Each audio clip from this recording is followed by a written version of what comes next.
Bonjour à toutes et à tous, j'espère que vous allez bien. Si vous n'êtes pas encore abonné, je vous invite dès maintenant à cliquer sur le bouton en bas de la vidéo à droite et à cliquer sur la cloche. Alors, dans ce podcast, je souhaite vous apporter mon aide car énormément de personnes sont actuellement stressées, angoissées, voire en colère, frustrées ou vivent des états internes et des émotions inconfortables. Je vais donc vous donner une pratique simple et une variante à mettre en place et qui va vous aider justement à gérer vos émotions et même à les maîtriser. Alors, c'est une technique qui est facile, que l'on peut pratiquer tous les jours, plusieurs fois par jour, de façon régulière, depuis chez vous ou de quelque endroit où vous vous trouvez. Alors, avant qu'on passe à la pratique, je tiens à vous donner quand même certaines explications. Peut-être d'ailleurs que ce que je vais vous dire dans un instant, vous l'avez déjà entendu, que vous le savez, mais que l'entendre à nouveau, eh bien, cette fois-ci, ça va avoir un autre impact, peut-être un peu plus fort, un impact différent de celui que vous aviez eu jusqu'à maintenant. Donc, le podcast va se passer en deux parties. La première partie, comme je l'ai dit, ce sera une partie théorique, mais qui est nécessaire pour pouvoir, dans la seconde partie, passer à la pratique en pleine conscience et en toute connaissance de cause. D'accord ? Alors, pour commencer, je vais vous parler de l'Institut HeartMath, qui est basé aux États-Unis, en Californie, et qui fait des études scientifiques. Donc, cet institut a notamment mesuré autour du cœur humain, de chaque être humain, la présence d'un champ électromagnétique qui mesure entre 2 à 3 mètres. Donc, ce champ d'énergie est porteur d'informations relatives à l'émotion, relative à l'état émotionnel dans lequel vous vous trouvez à l'instant T. Donc, ce qui veut dire que quand une personne est par exemple en colère, eh bien son champ d'énergie rayonne l'information de la colère. Quand elle est angoissée, ce champ retransmet de l'angoisse. Je reviendrai sur ce point d'ailleurs un petit peu plus en détail tout à l'heure. Donc, vous comprenez bien que lorsque nous sommes proches les uns des autres, que ce soit à 20 cm, à 50 cm, à 1 mètre, 2 mètres ou même 3 mètres de quelqu'un, eh bien nous partageons quelque part les uns avec les autres nos champs d'énergie respectifs et donc nous partageons les informations que ces champs contiennent. Ce qui veut dire que nous nous influençons les uns les autres. Donc ça aussi, ça a été mesuré de façon scientifique par ce même institut, HeartMath, qui a prouvé en fait que notre état personnel, donc c'est-à-dire notre cohérence ou incohérence individuelle, influence la cohérence ou l'incohérence sociale, l'incohérence générale ou la cohérence. Tout dépend de comment chacun se sent.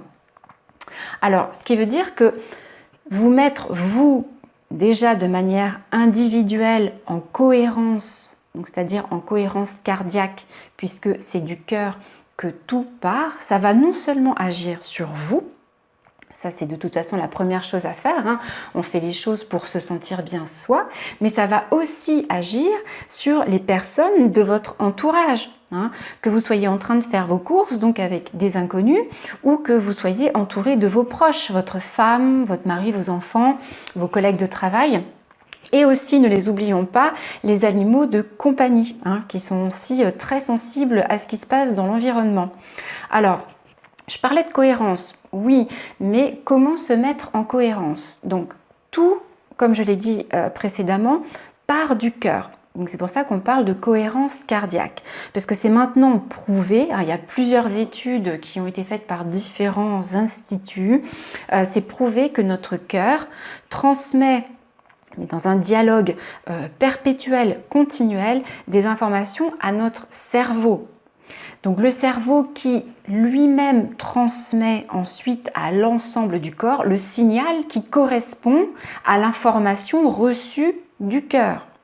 Donc, ça veut dire que selon les émotions que vous ressentez, votre cœur réagit d'une certaine manière, il transmet cette information au cerveau qui va créer une réaction en chaîne dans votre corps, engendrant aussi des pensées et des images qui sont en adéquation avec l'émotion de départ.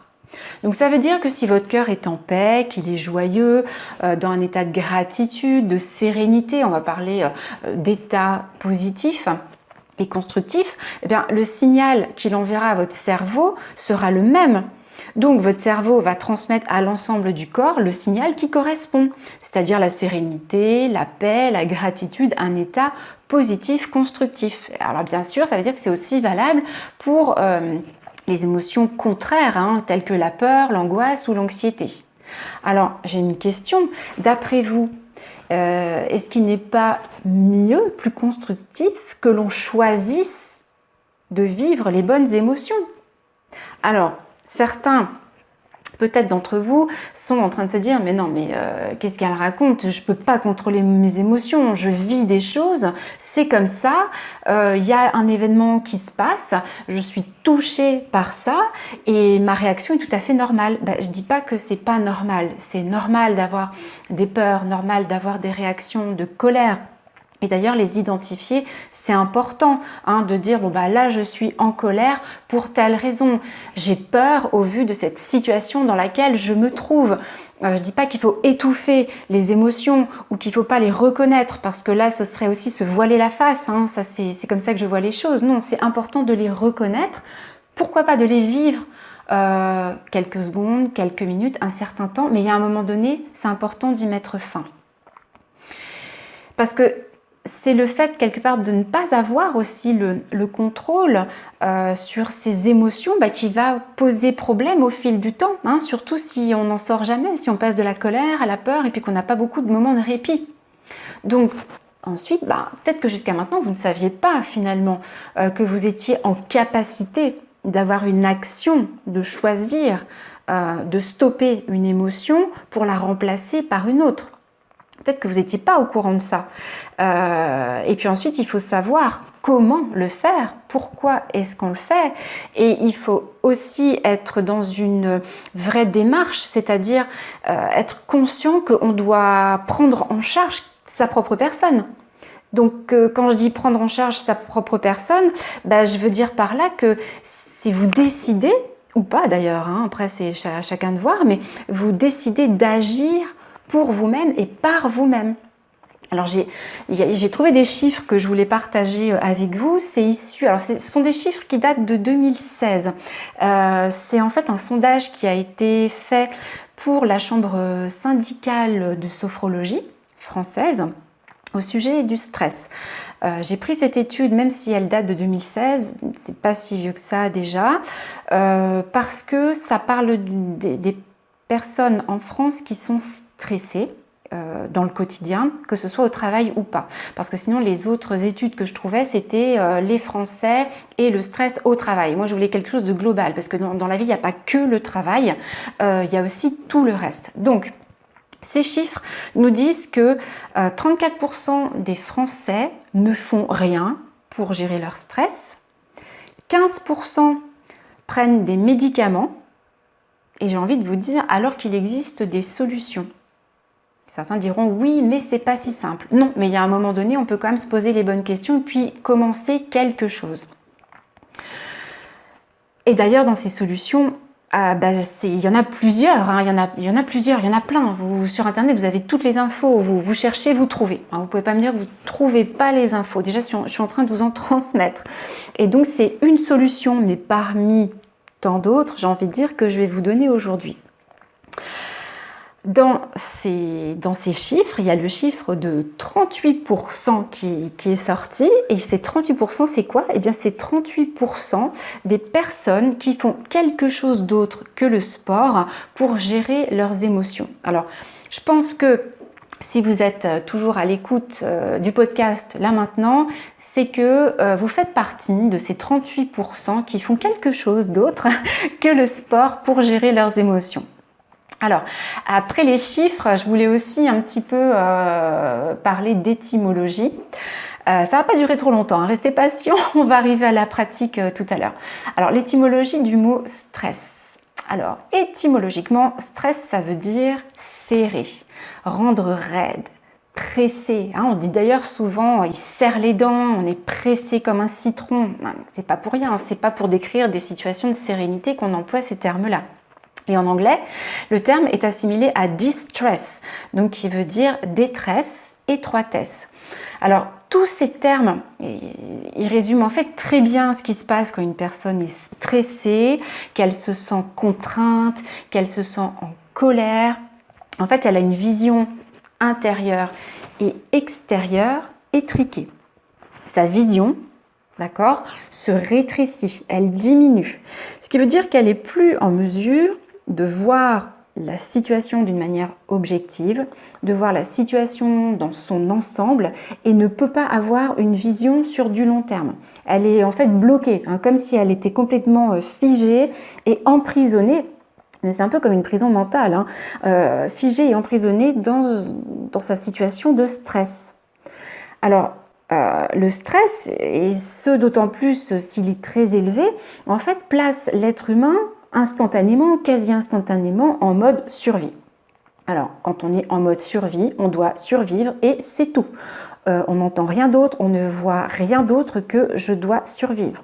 On ne peut pas envisager la programmation, je ne sais pas, de ses prochaines vacances quand on est en mode survie. Hein, on ne peut pas se mettre à rire, avoir le cœur léger et puis profiter de la vie en toute simplicité quand on est en mode survie. Parce que ce qu'il faut comprendre, c'est que ce mode de survie revient en fait à être dans le même état si vous étiez poursuivi par un animal sauvage. Donc planifiez-vous vos vacances avec une hyène à vos trousses, je pense pas.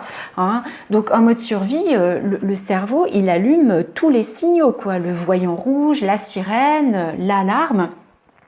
Il a un seul objectif, une seule chose à faire, sauver sa peau. Sauver sa peau. La peau, c'est quoi? C'est l'enveloppe du corps, d'accord?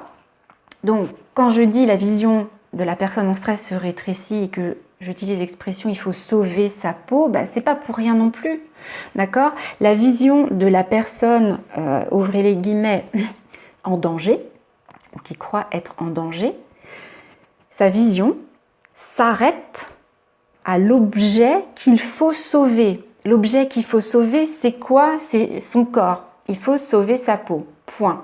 Plus rien d'autre n'existe. Donc, il n'y a plus la possibilité d'une ouverture, il n'y a plus la possibilité d'une prise de hauteur par rapport à la situation et par rapport à aux émotions.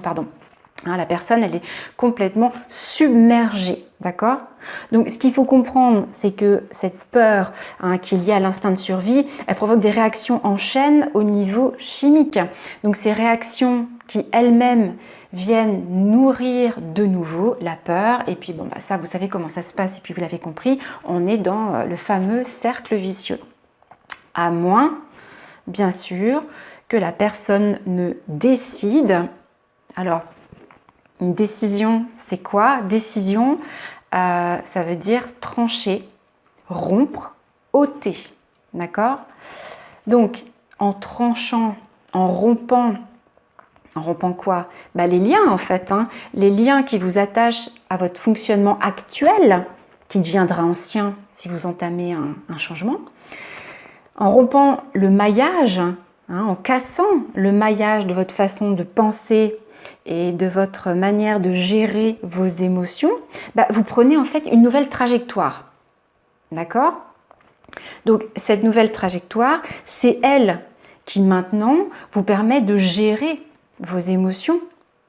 Et ça donne alors la possibilité d'avoir des moments, d'avoir plutôt dans des moments d'inconfort, une vision plus large de la situation dans laquelle vous êtes, avec évidemment une plus grande sérénité. Je ne dis pas que c'est tout le temps facile, mais il y a un moment donné, on commence le chemin, et puis à force de le faire, à force de pratique, d'entraînement régulier, quand il y a une situation compliquée qui nous touche comme ça de près, c'est vraiment de passer à la pratique pour donner de nouveaux réflexes, un nouveau fonctionnement, de nouvelles habitudes à notre corps, pour que quand une situation se présente, une situation difficile qui provoque des émotions difficiles, eh bien on réagisse plus vite pour basculer de l'autre côté. Hein. La chose ici, c'est vraiment de, comme je le disais tout à l'heure, c'est pas de dire « Ah mais non, moi je serai plus jamais en colère, la peur je ne connais pas, je suis toujours dans la paix et l'harmonie. » Non, c'est pas vrai. Peut-être pour certains, hein, mais pour la majorité, non. On a des émotions, on a des réactions quand on voit des injustices ou des choses difficiles, on est touché.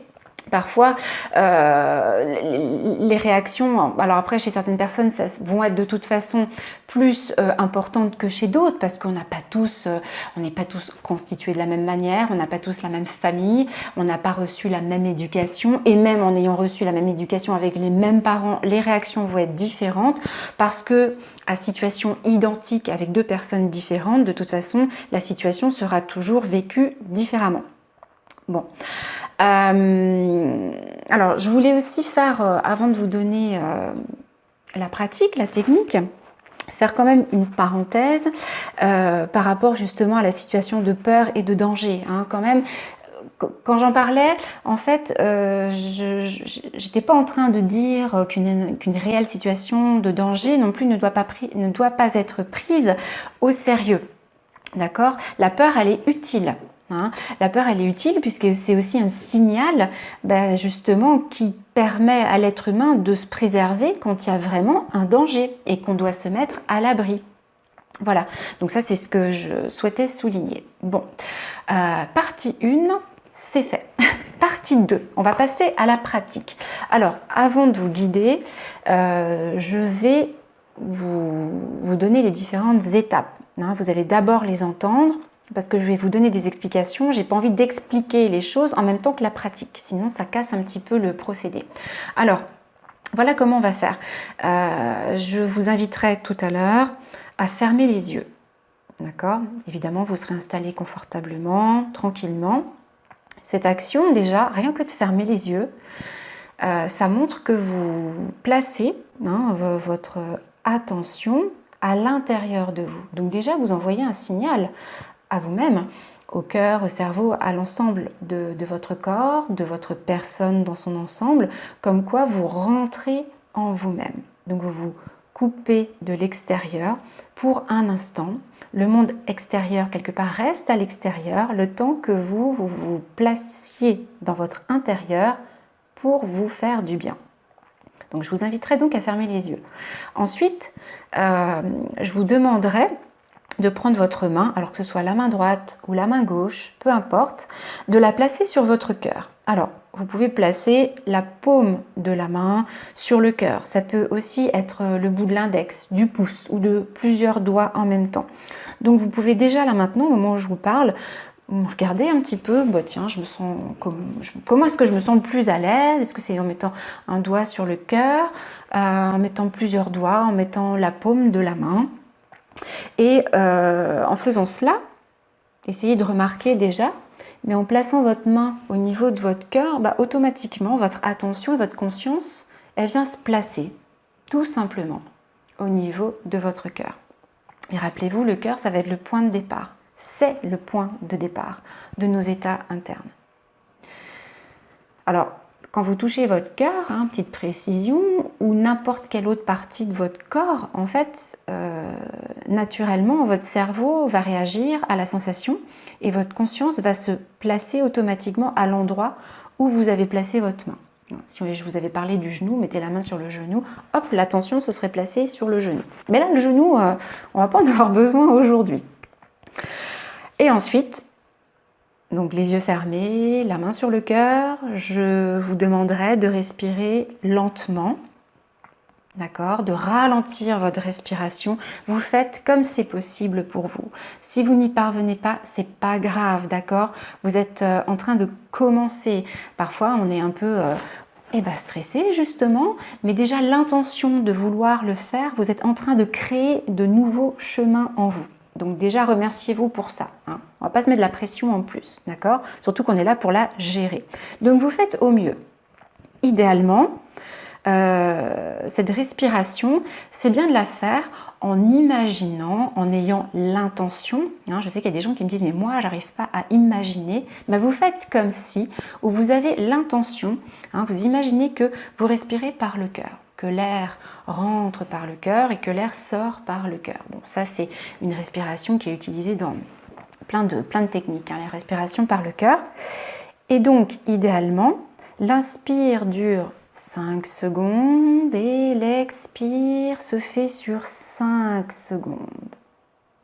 Alors, pourquoi 5 secondes, pas 7 ou 4 Eh bien, écoutez, quand vous respirez comme ça, 5 secondes, vous envoyez l'information à votre cerveau, l'info comme quoi vous êtes en sécurité.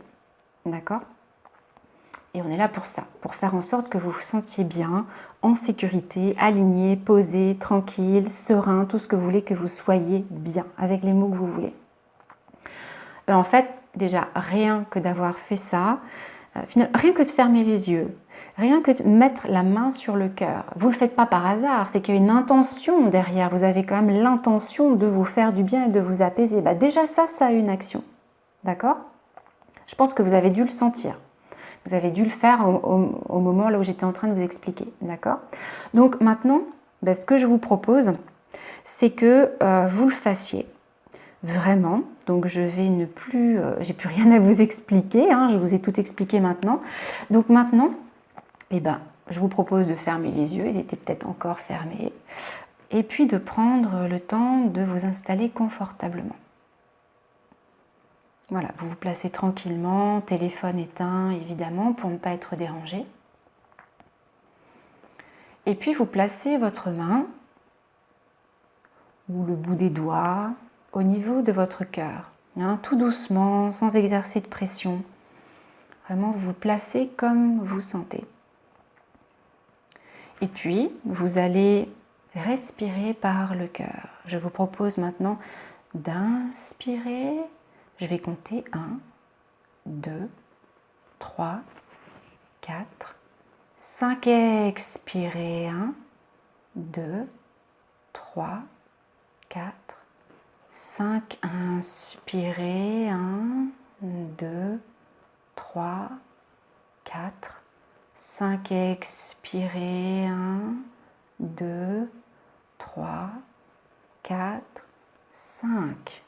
Alors, je vous propose de faire, qu'on s'arrête là pour l'instant. Vous allez pouvoir le refaire une fois que vous aurez terminé ce podcast sur un temps un petit peu plus long.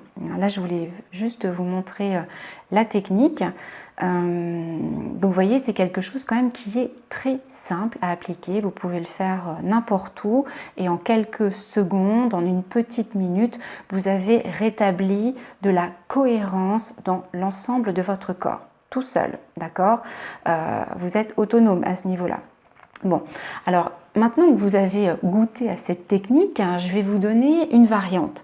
Alors cette variante, moi je trouve que dans l'idéal, c'est de la faire allonger. Donc, je vous propose de le faire, vous le faites maintenant ou après, mais de vous allonger, de fermer les yeux et puis de placer le bout de l'index ou de 2 doigts, d'accord, pas plus cette fois-ci, sur votre poitrine, au même niveau où vous avez placé votre main dans la pratique précédente, et puis tranquillement, vous allez naviguer légèrement, vous appuyez pas trop, vous naviguez légèrement sur la zone du cœur de haut en bas, jusqu'à ce que vous sentiez un point.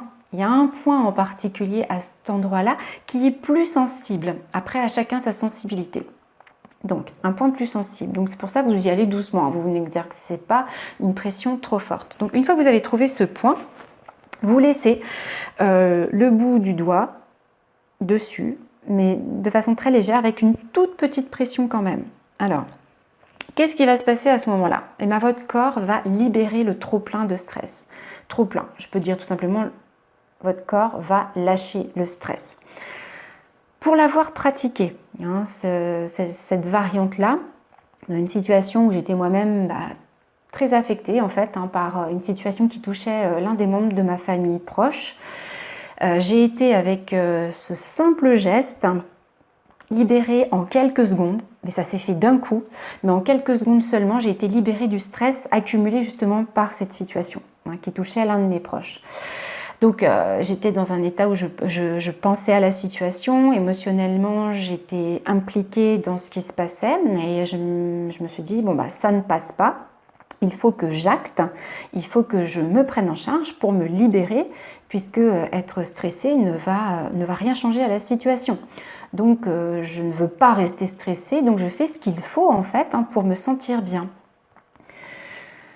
Donc ce qui s'est passé, c'est que j'ai fait ce que je viens de vous expliquer, j'ai placé le doigt sur mon cœur et la réaction a été très forte. C'est pour ça que je vous en parle, au cas où ça se passerait pour vous, c'est-à-dire que d'un seul coup, en fait, un peu comme une décharge est sortie de tout mon corps, de toutes les parties de mon corps. Donc si jamais ça se passe pour vous, ne soyez pas surpris, puis de toute façon, vous allez voir que au cas où ça se passerait, vous allez tout de suite ressentir les bienfaits et la détente derrière, d'accord? Donc, est-ce que ça dure dans le temps? Pour ma part, je partage mon expérience, mais le lendemain matin, quand je pensais à la situation, j'étais sereine. Donc j'étais dans l'empathie, je voyais la situation, mais j'étais alignée et sereine. Alors, je précise quand même que c'est pas le seul exercice de toute ma vie que j'ai fait. Depuis longtemps maintenant, j'ai une hygiène émotionnelle, mentale, physique, énergétique quotidienne, avec une réelle envie de transformer aussi des choses en moi. D'accord? Et ça fait quelques années maintenant que je le fais. Donc maintenant, ça va être à vous évidemment de vivre vos propres expériences, d'avoir vos propres ressentis en fonction de qui vous êtes et de là où vous en êtes aujourd'hui. Voilà. Mais écoutez, ça m'a fait vraiment plaisir de préparer ce podcast pour vous, de prendre ce temps de partage. Et écoutez, si vous avez apprécié, si vous avez trouvé utile les explications, les pratiques que je vous ai données, likez, partagez-le. Partagez peut-être, même ne serait-ce qu'à une seule personne à laquelle vous pensez, un ami, un proche, que ça pourrait aider. Eh bien, faites-le. Inspirons-nous les uns les autres. Et puis, pour cela, je vous invite aussi à laisser vos commentaires, évidemment, à partager vos expériences dans les commentaires. Et encore, merci pour votre écoute et je vous dis à bientôt.